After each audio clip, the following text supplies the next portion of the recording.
दोस्तों, horror and thriller stories in Hindi में मैं आपका दिल से स्वागत करता हूँ। हमारे इस चैनल को ज़्यादा से ज़्यादा सब्सक्राइब करें, लाइक करें, ताकि हम आपके लिए और भी नई कहानियाँ ला सकें। बढ़ते हैं कहानी की ओर। मेरा नाम दिनेश यादव है। मैं मुंबई बोरीवली के एक हॉस्पिटल में सिक्योरिटी गार्ड का काम करता हूँ। वैसे तो ये मेरे साथ पहली बार 2019 में हुआ था और आज भी रोज़ होता है।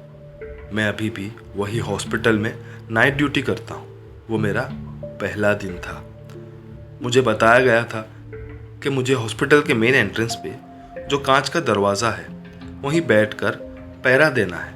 अक्सर लोग रात में अपने पेशेंट से मिलने आ जाते हैं, जो ठीक नहीं है, जबकि रात में पेशेंट से मिलने की इजाज़त नहीं होती। दिन में मिलने के टाइमिंग्स होते हैं, लेकिन कोई इमरजेंसी हो तो वो रात में भी आ सकते हैं, जिसके लिए मुझे सिक्योरिटी ऑफिस में बात करनी पड़ती थी। वॉकी टॉकी से सिक्योरिटी ऑफिस में नायक सर और मनीष सर रात में काम करते थे। पूरी हॉस्पिटल में हर जगह कैमरे लगे हुए थे। वो उन्हीं कैमरे के जरिए हॉस्पिटल में नज़र रखते थे। उन दिनों उन दोनों की रात में ड्यूटी हुआ करती थी। उस दिन मैं अपनी ड्यूटी कर रहा था।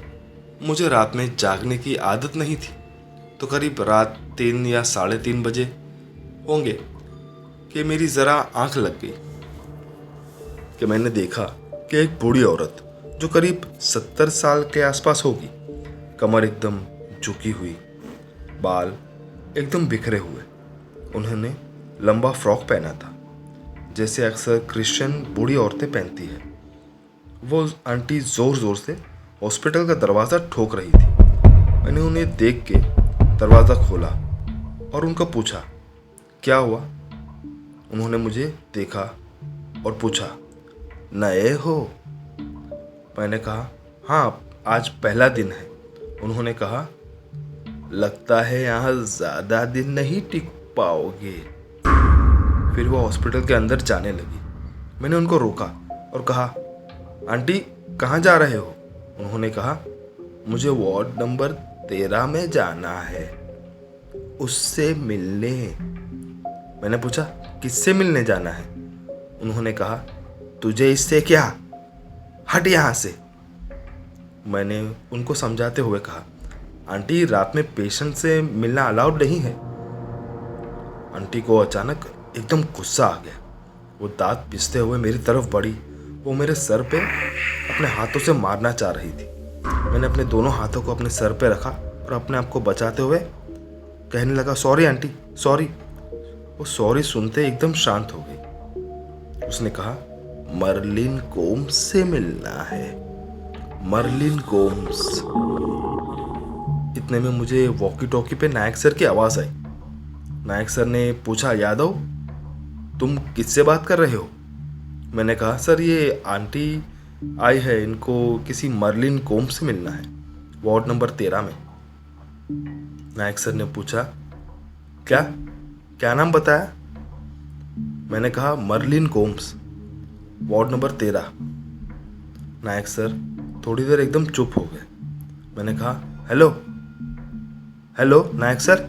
उन्होंने सामने से जवाब दिया, मैं सुन रहा हूँ यादव। फिर उन्होंने कहा, यादव तुम्हें वो आंटी अभी भी दिखाई दे रही है? मैंने कहा, हाँ, वो मेरे बिल्कुल सामने ही खड़ी है। उन्होंने कहा, यादव मैं कैमरे में तुम्हें तो देख पा रहा हूँ, लेकिन वो आंटी कहीं नहीं दिख रही है। तुम बहुत देर से अकेले ही बात कर रहे हो। वो औरत अगर वही है तो उसको कुछ मत बोलना, ना ही उसकी कोई बात का जवाब देना। मर्लिन गोम्स नाम की औरत 2 साल पहले ही मर चुकी है और वार्ड नंबर 13 एक पागल खाना था जो हॉस्पिटल के बिल्डिंग नंबर 2 में शिफ्ट हो गया है। बस तुम वहां से निकलो और सिक्योरिटी रूम में आओ। ये सुन के डर से मेरे पैर कांपने लगे। मुंह से आवाज़ ही नहीं निकल रही थी। मैंने उस औरत की तरफ देखा ही नहीं, बस अपनी जान बचा के सिक्योरिटी रूम की तरफ भागा। पर जब मैं सिक्योरिटी रूम के नज़दीक पहुंचा तो देखा कि वहाँ कोई नहीं है। रूम की लाइट्स बंद थी और वही बूढ़ी औरत सिक्योरिटी रूम के दरवाजे के पास खड़ी है। उसे देख के मेरी चीख निकल गई। फिर मैं गिरते पड़ते भागा और किसी तरह हाफते हाफते हॉस्पिटल के पीछे के वाले गेट पे पहुंचा। वहाँ भी एक सिक्योरिटी गार्ड थे, तिवारी चचा, जिसको मैंने पूछा, नायक सर सिक्योरिटी रूम में नहीं है, कहाँ गए? उसने कहा उनकी तबीयत थोड़ी गड़बड़ थी, वो आज 1 बजे घर चले गए। मनीष बाबू भी छुट्टी पे है, 1 हफ्ता बाद ही मिल पाएंगे। ये सुन के मैं और घबरा गया। डर के मारे यहाँ वहाँ देखने लगा कि वो औरत कहीं यहाँ भी तो नहीं आ गई। मेरी ऐसी हालत देख के तिवारी चाचा ने पूछा, अरे का हुआ भैया, कौन टेंशन है का? मैंने उनसे पूरी घटना बताई। उसने कहा, अबे दारू पिए हो का या कुछ और नशा किए हो? तुम जैसे लोगों के वजह से सबका नाम खराब होता है। हम यहाँ 15 साल से काम करत है, एक बूथ नहीं दिखा हमका। जाके ड्यूटी करो। उस दिन तो मैं उनको कुछ बोला नहीं, बस ड्यूटी छोड़ के सीधा घर चला गया।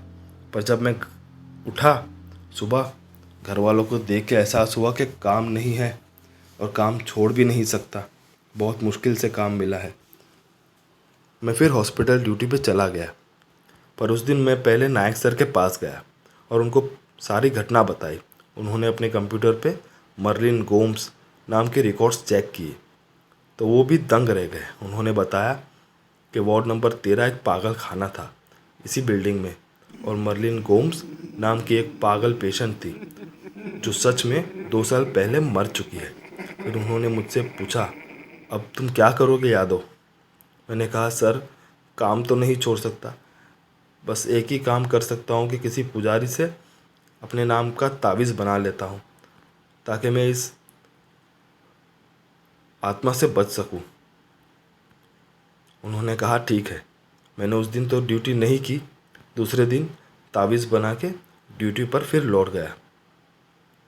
अब हर रोज़ वो औरत आज भी हर रात 3 बजे से 4 बजे के बीच में दरवाज़ा ठोकती है। जैसे ही वो दरवाज़ा ठोकती है मेरा दिल ज़ोर ज़ोर से धड़कने लगता है। मैं दरवाज़ा खोलता हूँ, मुझसे बात करने की कोशिश करती है। कुछ देर मेरे सामने खड़ी होके मुझे घूरती रहती है, पर मैं ना ही उससे देखता हूँ ना ही उसके कोई सवालों का जवाब देता हूँ। कुछ देर बाद वो हॉस्पिटल के अंदर चली जाती है,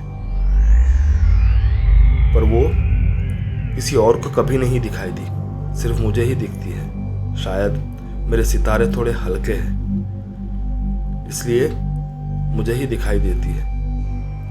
क्या आपके साथ ऐसा कभी हुआ है? अगर हुआ है तो कमेंट करें। ये थी दिनेश यादव की कहानी।